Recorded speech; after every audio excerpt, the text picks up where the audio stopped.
I think number one is before we did any of the communication, we had to know the product was going to deliver. And we have to keep raising the bar on the performance and letting the consumer know about that. Right now, we're just looking for ways we can engage people and help them make that choice, regardless of the motivation behind it. You're listening to CPG Launch Leaders, the show where we interview new product trailblazers. Get ready for inspiration and secrets from the front lines of CPG innovation. Now here are our hosts, Darcy Ramler and Alan Peretz. Welcome to CPG Launch Leaders. I'm Alan Peretz, and I'm here with my co-host, Darcy Ramler. Today's guest is Todd Cline. Todd is an innovation leader and a sustainability expert. He leads some very exciting initiatives that we're going to hear more about today.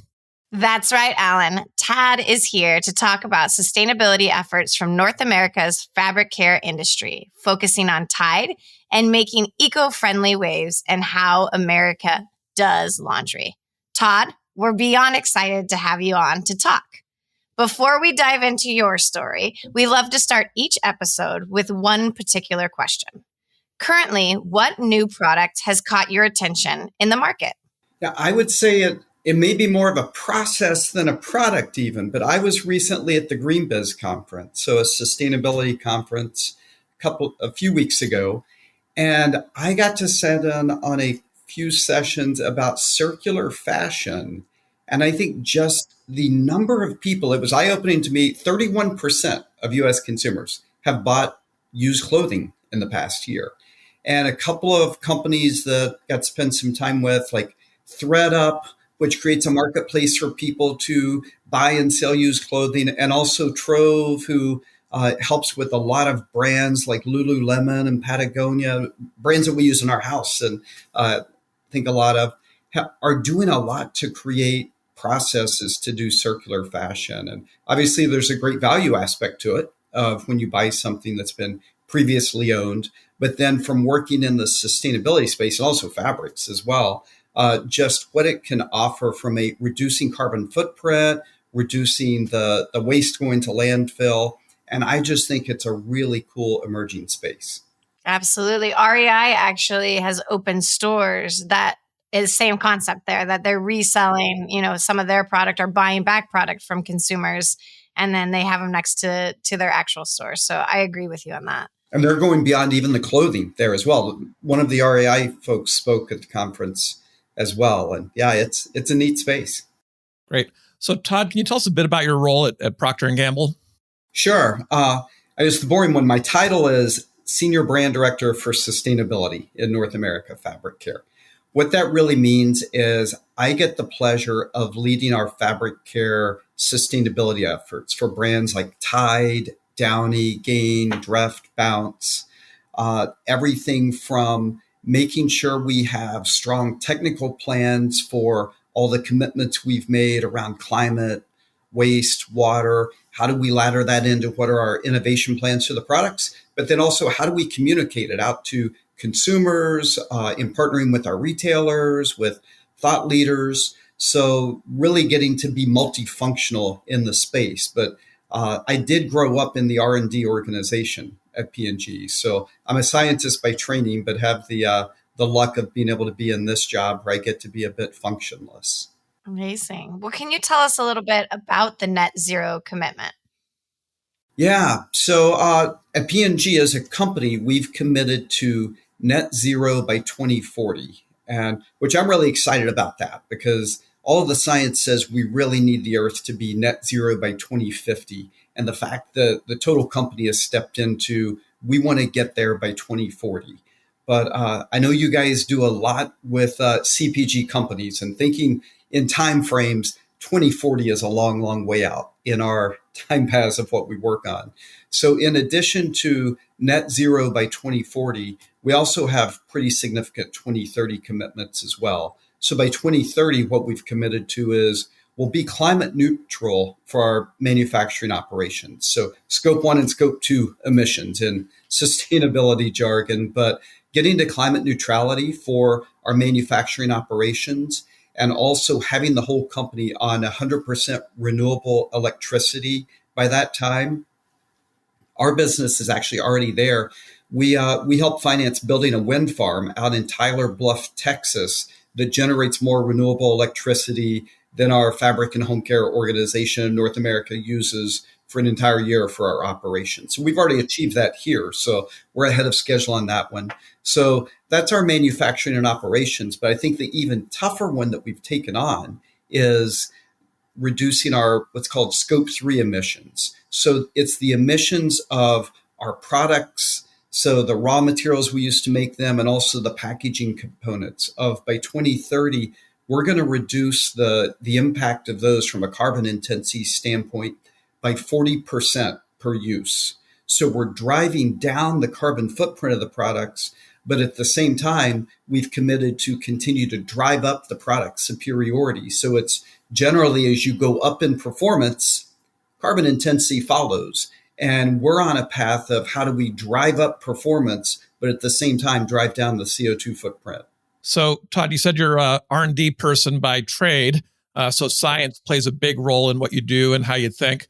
How does science play into sustainability in your job?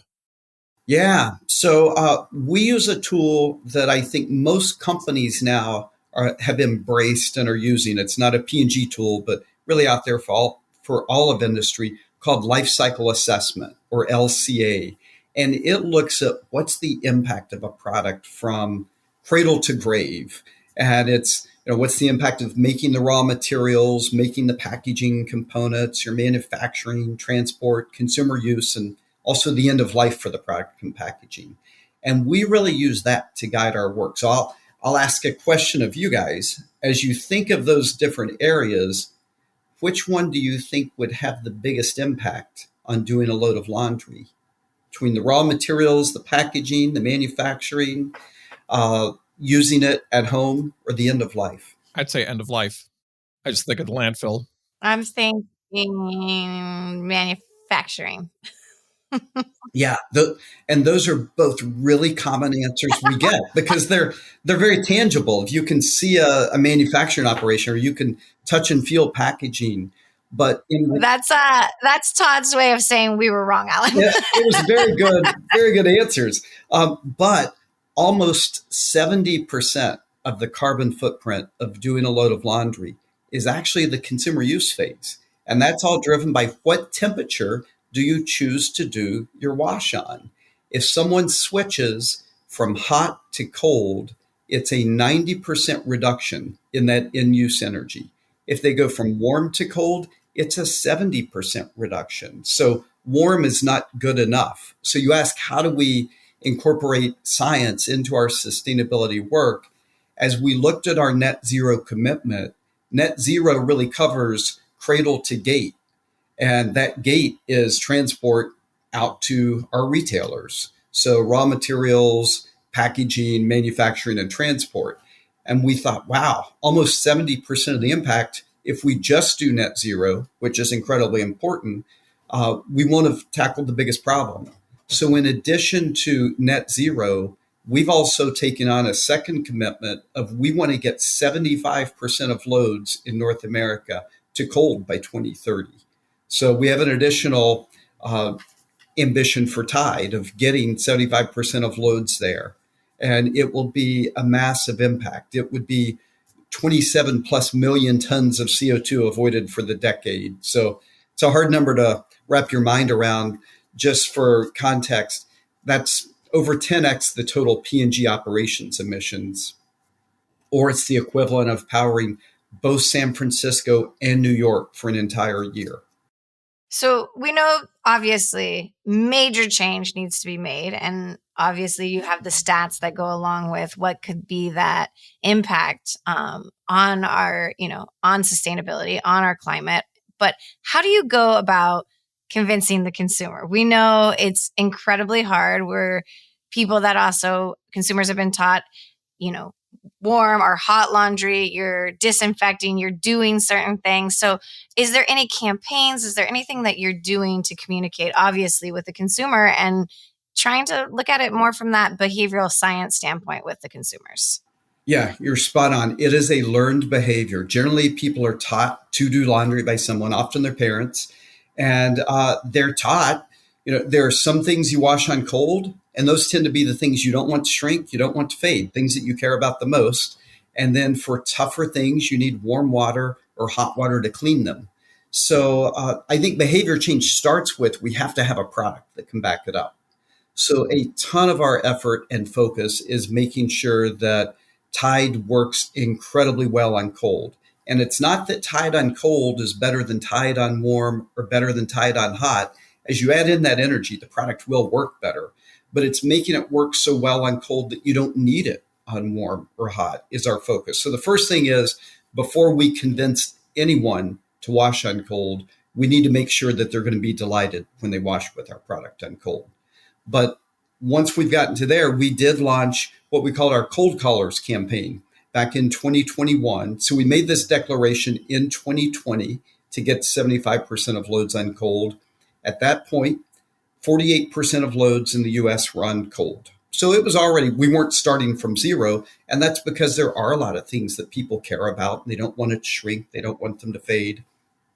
That was in January of 2020. We made the declaration. I don't know if you remember March of 2020, we had quite the global pandemic that happened. And at that time, people started actually washing fewer loads on cold, and it dropped down to 41%.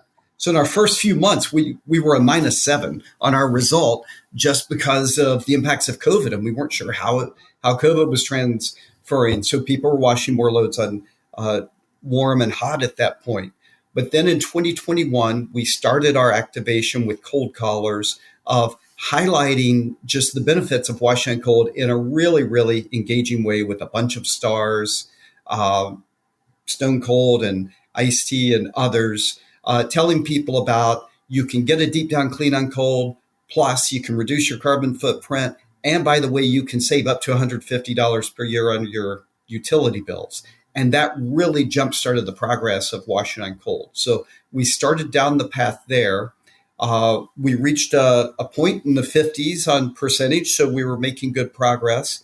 But then we also did a program along with WWF to bring in a company that is really, it's a think tank on behavior change called the Behavioral Insights Team, and partnered with them on working how do we help nudge behavior change for this ingrained habit of how I've been taught to do laundry.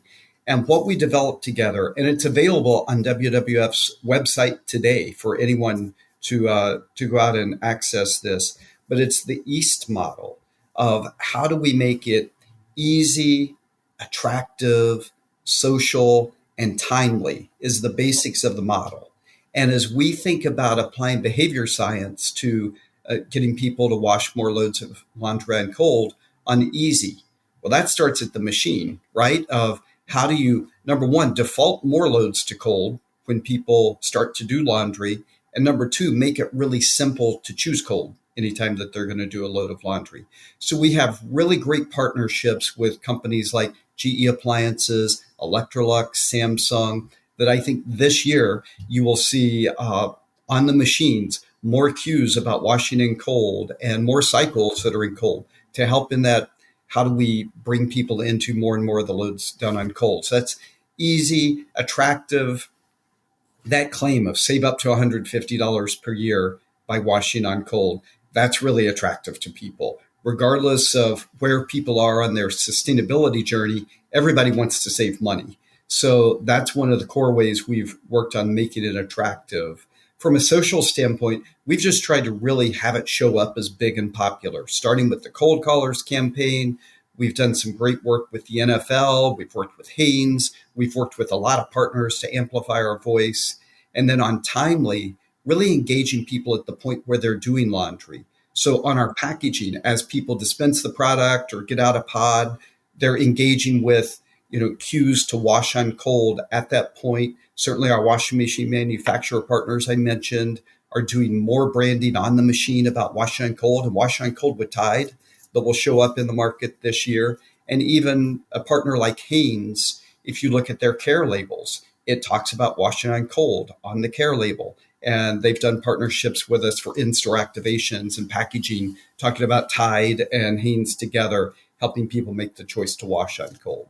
So I think following that model and looking for different touch points and different strategies to engage people on yes, you really can get it clean on cold, and B, there's benefits in doing it for you. And then C, it's just you have to interrupt people at the point of doing laundry to have people think and make that choice.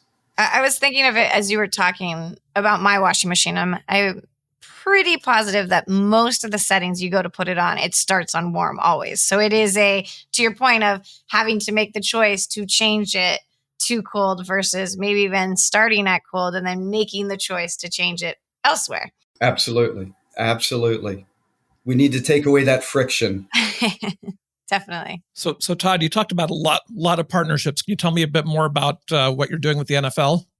Yeah, it was an incredibly fun partnership. We did a really big activation with them. I guess it was the season of 21-22, where we just thought about what are really tough jobs to do on washing on cold that could help consumers see that, yes, I can have my household get clean on cold. And the NFL has incredibly tough laundry to do. So we partnered with the NFL to convert half of the teams over to washing on cold that season. And we actually switched them over to washing with Tide on cold, their uniforms, their towels, their practice gear, everything. And the NFL has incredibly high standards for how the uniforms have to show up for TV, rightfully so. And it was an amazing experience getting to work with them on both going through how do you technically change over an organization like this to washing on cold, and what are the results going to be, because you have paint on the field, all the mud, certainly body soils, 10x what most of us experience in our homes, and the results have been terrific. But then also just the fun of getting to work with the NFL. I don't know that I can support the claim of it's a guarantee, but in that year, both the Cincinnati Bengals, which is where we're based, and the LA Rams were washing on cold with Tide, and both ended up in the Super Bowl. Unfortunately for us in Cincinnati, the Bengals couldn't pull it off, but that was a really fun campaign to be a part of. And it helped, more voices telling the story of, yes, you can make the choice to wash on cold, and you can get a great deep down clean. And we had Matt Ryan was a part of our advertising at that time, and just a really fun campaign. Who does the laundry for the NFL, by the way? So in their stadiums, they actually have large laundries near the locker room, and they've got a staff that they take care of all the laundry. And there's practice gear, lots of towels. They have settings for the coaches' clothes as well that are different than what the cycles are for the uniforms. So we've talked a little bit about the partnerships and obviously having them across all different industries here. Of the activations or marketing initiatives that you guys have transpired over the last several years, what do you consider the most effective, or the ones that you found were the most fun to work on? Yeah, well, they've all been fun. It's hard to beat doing stuff with the NFL. And I remember our first meeting with them, getting to hold the door for Joe Burrow as he was walking into the locker room right after coming back from his first injury. That was a ton of fun. We also we did some work with Malcolm Gladwell. It's been neat to just are thinking of multiple voices in the ecosystem with these partnerships of getting to work with so many people. From what's been most effective, I think it's been being humble and listening to the consumer on talking about reducing carbon footprint is not the most impactful message. As much as I'm super passionate about the environment, and many consumers are, and it's growing and growing, the fact that you can save $150 is what we've seen has been a really, really strong trigger point of people seeing an immediate benefit versus a future benefit of, stemming climate change. People want to feel good about the brands they're buying. There's a huge intention rating on people wanting to make choices that reduce impacts, but there's also an intention action gap in a lot of places. But when you can see that, wow, I can get a deep down clean and save $150, that's really been impactful for us. So you talked about consumer behavior and habits and perceptions. Beyond the efficacy concerns that shoppers might have, are there any other barriers that you're trying to address? So I think the first one, absolutely efficacy. Back to our discussion of being taught that there are certain loads that need hot, certain that need warm, certain that need cold. But the other really that we're up against is we make a lot of decisions every day as humans. And we try to, streamline our thinking process as much as possible, getting people to engage in the decision at the washing machine and just break complacency or break autopilot at the point of doing the laundry is also an important one. And that's why having things like the cues on the machine and on our package is so important, of engaging people at the point of doing laundry as well, to try to just break the complacency. But then also, how do we get more and more loads, back to what you said, Darcy, of just have it default to cold, because then you can be complacent and it just happens. And that's really, I think, a great insight of how do we just have less and less thinking required to let people make the most sustainable choice automatically. Well, and we've done so much to train the consumer to make it easier and easier. Like pods is the definition of making it easier, right? So even I think about even when we're doing, dishwashing, anything, we've trained us to just say, okay, I'm just grabbing this little thing. I can pop it in there and here we go. So it's almost, okay, now you got to take a step back and think about what, is it going to be cold? Is it going to be warm? Is it going to be hot? So there's a little bit of a push-pull there with how we've trained the consumer, stepping back from that. But a little bit on your, we've talked marketing efforts and what has been going on over the last several years. It has to be, you have to take into factor some of this being generational too, right? From different age groups, how are you reaching the younger consumer or the younger buyer? Are there any specific efforts, or do you feel like you have to push more of a brand awareness play when it comes to these younger buyers? I don't think so much brand awareness. Tide's been around for 75 plus years and we've got pretty good awareness right now. I think we do tailor our messaging, one, starting back with what was most compelling to the general population with the save up to $150. But also, we're doing a lot of work in how do we reach different consumers? Where do we reach different consumers as we think about social, and just where do people engage and receive the message? We know there's a large portion of the U.S. that are what we would call eco-conscious in our sustainability segmentation, and it's over 20%. And if you look at the top couple of segments, it's 40% plus. So it's not a small niche group that we're talking about reaching. So that helps some of it's pretty broad scale on the people that want to reduce their impact. But we are testing different ways to reach different people for sure. So Todd, when we first met, you mentioned a Cascade initiative that was very successful in driving behavior change. Can you tell us a bit more about that one and any parallels to what you're doing now? Yeah, it's a huge parallel to what we're doing, because the life cycle assessment on Cascade looks very similar to that one on laundry, of by far the biggest driver of the footprint of washing dishes is what you do at the sink or in the dishwasher. And what our scientists over on the Cascade team found was that when people hand wash or pre-wash dishes, use a lot of hot water, because hot water comes out at, I think, 2 gallons per minute from the faucet. So a lot of water comes out, and dishwashers are designed and engineered to be very, very efficient machines on the amount of water they use.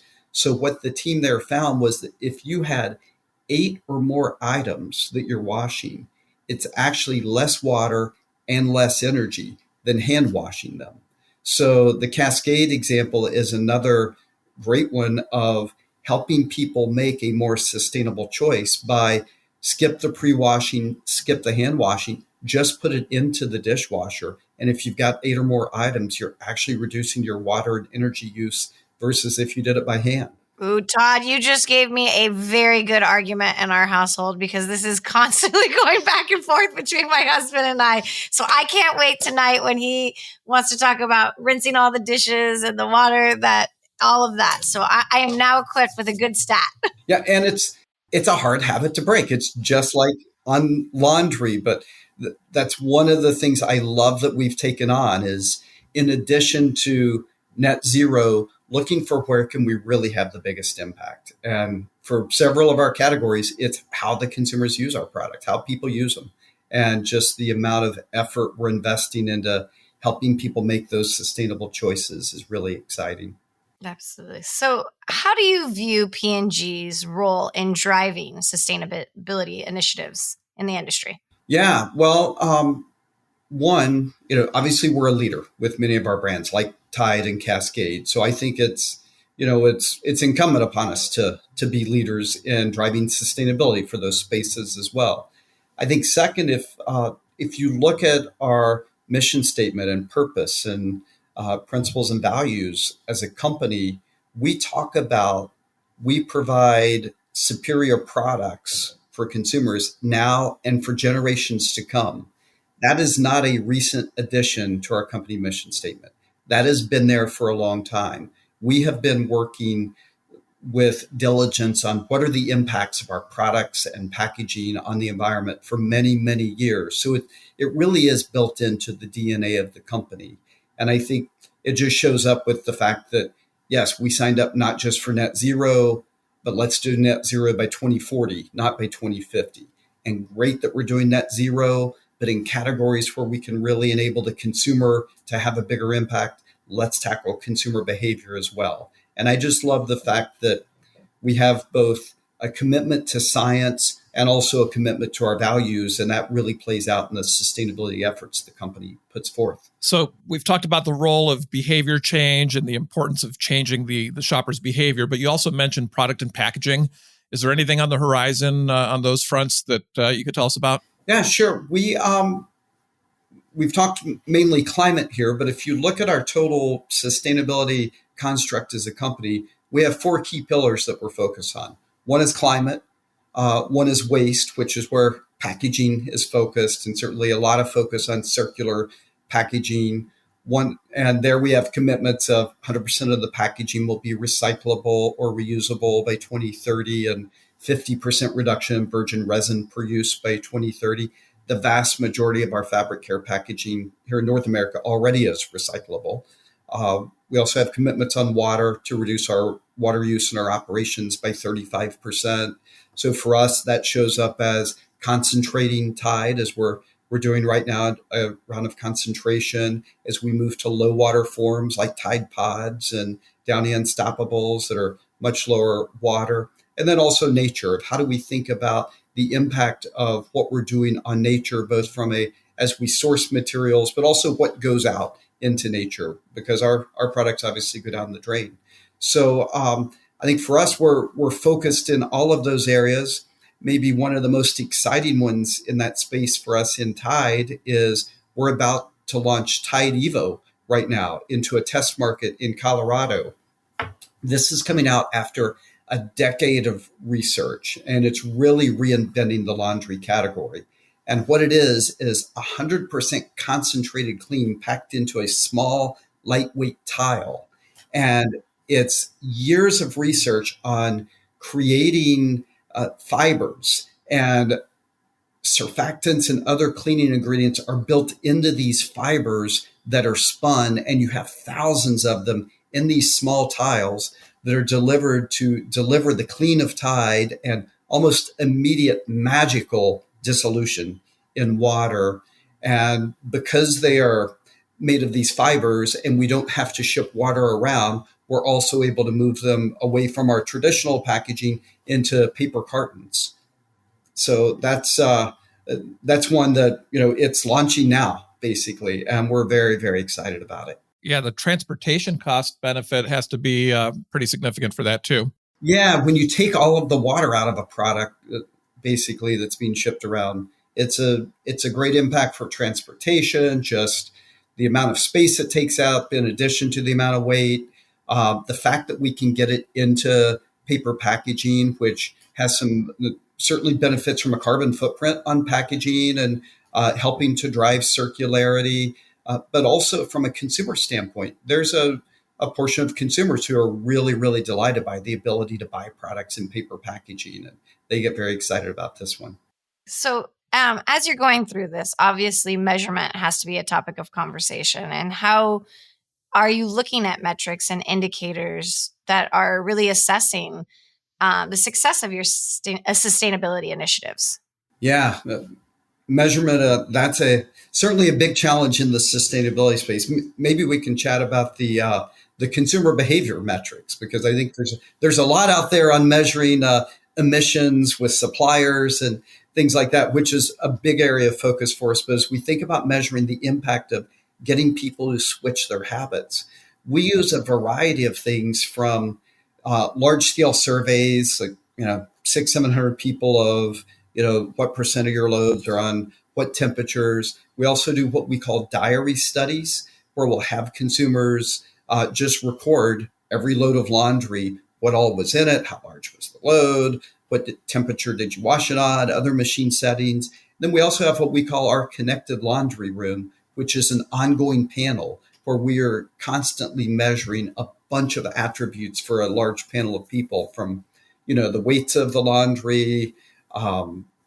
composition of it, things like that, and wash temperature.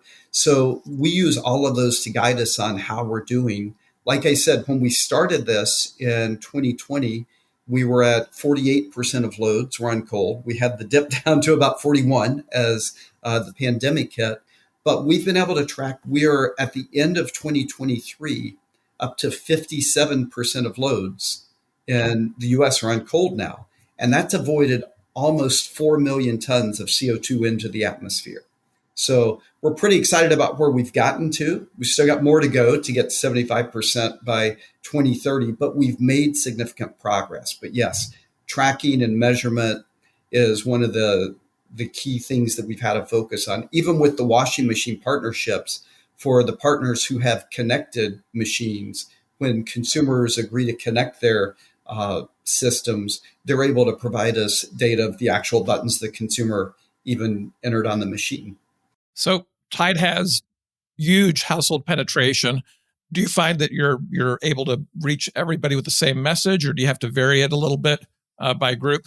I think different messages speak to different people. Like I said, the save $150 message, that's been pretty ubiquitous. Of a lot of people really want to save money. But, just with cold as the example, there's other benefits, and we've seen different consumer groups spark to different message. So a lot of people intuitively know that if I wash on cold, it's going to help my clothes last longer. You avoid shrink, fade.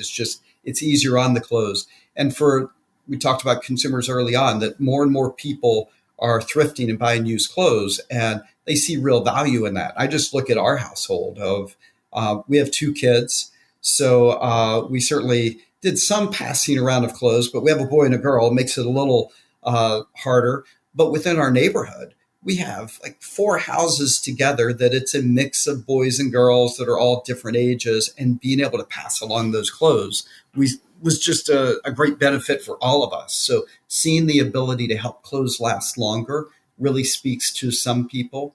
And then there are a lot of people who are really looking for, how can I reduce my carbon footprint? What are things that I can do in my home and have an impact? And when they hear the impact of doing a load of laundry on cold and reducing the energy by 90%, that's really impactful to them. So I think there's some tailoring of messages, but there's also some, like the dollar savings, that resonate pretty broadly. Absolutely. That's how having 2 kids is how I found out about REI, having a secondhand store. And, when you have to buy ski clothes and they're growing out of them every year, and you have to do, cleats and things of that nature, I'm constantly like, okay, another season of this. So how are we gonna go about getting all the gear since they've grown out of it? Absolutely. So, what lessons have you learned in effectively communicating sustainability without overwhelming the consumer? I mean, there's so much that we can share, but you have to pick your spots of how are we reaching them, and in what ways? Yeah, I think a couple, and I'm a scientist by background more than marketeer, so take it with that. But I think number one is before we did any of the communication, we had to know the product was going to deliver. And we have to keep raising the bar on the performance and letting the consumer know about that. Right now, we're in the process of Tide has a massive upgrade that's just launched on cleaning for whites in cold water and helping people see and know that the product is going to delight and that when they try it, it delivers is a really important one. So making sure that the product can deliver on the promise is the first one. But I think the second one is really meeting people where they are. We talked about it earlier. As passionate as I am about reducing carbon footprint and how big an impact we're having there by getting people to wash on cold, a lot more people spark to the, oh, I can save money every month on my energy bill. I'm going to do that. But in reality, if you're getting people to go through the habit change, the earth doesn't care about the motivation, right? Either way, the carbon footprint reduction of the switch to cold is the same. So we're just looking for ways we can engage people and help them make that choice, regardless of the motivation behind it. So we've got Earth Month coming up. How does Earth Month play into your efforts? Is it important? Is it just another month? Yeah, every month's Earth Month, right? But no, well, I mentioned we've got Tide Evo launching right now. So linked to coming out in the timing of Earth Month. The other thing, from an Earth Month standpoint, we're in the middle of launching a really big upgrade for all of Tide right now on cold water cleaning. And, one of the things that gets me excited about is we've threaded that needle, and our technical community has been amazing on driving better cold water cleaning and the messaging that we're able to do with that to help people see, oh, I can also wash whites on cold and get amazing results. But as we've done that, we're having a really significant reduction in carbon footprint of the formulas, taking water out of the formulas, and also reducing the amount of plastic per use as we do the concentrations. So in addition to the massive impact that it has by enabling people to wash more loads on cold, we're also able to help on those net zero parts of the commitment at the same time on reducing the carbon emissions of the product, the amount of plastic, and the amount of water. Well, I have to say, Todd, it has been amazing to be able to talk to you and understanding, I think also for our listeners to understand, it's not just what P&G is doing, like you said, from the beginning and the manufacturing, but the role the consumer can also play in educating them and having an effect on sustainability and what we're providing to the environment. So we really do appreciate your time today. It is stories like yours that remind us to keep innovating, stay inspired, and let us continue to redefine the world of CPG. Thanks for being our guest. Thanks so much for inviting me. Well, that was fascinating. I never realized how much of the sustainability challenge happens in the home. Yeah, I think that was the biggest aha moment for me, without a doubt, is, when they're breaking it down, how much goes into the raw materials. As our answers alluded, I thought it would be more into the manufacturing and the facilities and everything that goes into it. But to find what I believe it was around 70% is happening at the load process, which really goes to say the consumer holds so much power, not only purchasing power, but then how, in laundry care, how they're actually washing their clothes can make the biggest difference and the biggest impact. Absolutely. And the other thing that stuck out for me is, these sponsorships and partnerships have got to be so expensive. And when you think about it, this is not traditional marketing. It's probably not going to generate a whole lot of additional sales. So it's really great to see companies investing that way. Absolutely. I mean, just to talk the NFL, right? You think, okay, you have them coming in and trying to persuade them to turn their laundry and to wash everything on cold. That is such a feat in itself. I mean, it is, like they said, we learn like from a very young age. I'm a Tide customer, but I was thinking about this as we were talking. My family's a Tide family, but my family's a Tide family because my mom was a Tide. She washed all of our clothes in Tide. So there is this generational thing of how we just learn to do our laundry. And, it was very much ingrained in me, warm or hot if things are very dirty or you need to get. So to be able to change that philosophy when doing laundries, like you said, you can't pick a better showcase. They have to be the most pristine. They're on TV every Sunday, every Thursday night. It's a pretty out of the box way of thinking about bringing it to life. So I think they've got some great partnerships. I can't wait to see. What will be interesting is to track when they actually have got out there with a lot of the washing machines. And what he's talking about is that next step is, it immediately clicked in my head of, I go and I press any load on my laundry, except I believe super delicate goes to cold. But outside of that, it all naturally, default setting is warm. So if they can change small things like that, you make a huge difference and how a consumer is washing their clothes. 100%. So you've got the manufacturer like P&G, you've got the shopper, you've got the machine manufacturers. The one constituent we didn't really talk about was the retailer. I think it'd be fascinating to get a major retailer on here and talk about how they're seeing sustainability in these categories or just more broadly. Absolutely, because you hear about the retailers bringing in new brands that are more sustainable, and we've covered several of them even in our podcasts. And I love the initiatives, but what are they doing to partner with kind of their legacy brands that are really making these huge steps and initiatives? And, what role can the Walmarts of the world or the Krogers of the world or the Targets of the world play in this category? Because I think the key part and the beauty of this story is we're learning the consumer has its part, the manufacturer has its part. Even we have our part of how we recycle and what we do, after the use of the product. But it does seem like, as they talked about, with just a few of their new products that are launching here, there's more to come on what it looks like now is going to look totally different than in 2040? Yes. Yeah. So 2040, imagine right now they're getting a dryer tile launching, where it's in a paper, box is basically how it looks. I mean, that's very different than having pods and a big plastic container. So who knows what it will look like by 2040. Well, speaking to our own world, the e-commerce potential of those categories is going to go up dramatically. Absolutely. It's going to be a game changer for it because now you can ship, and I thought about it in two ways. One is your consumer's okay, to ship more in bulk, because you think about, you have the big jugs, it's hard to store all of that. You have small boxes of laundry tiles.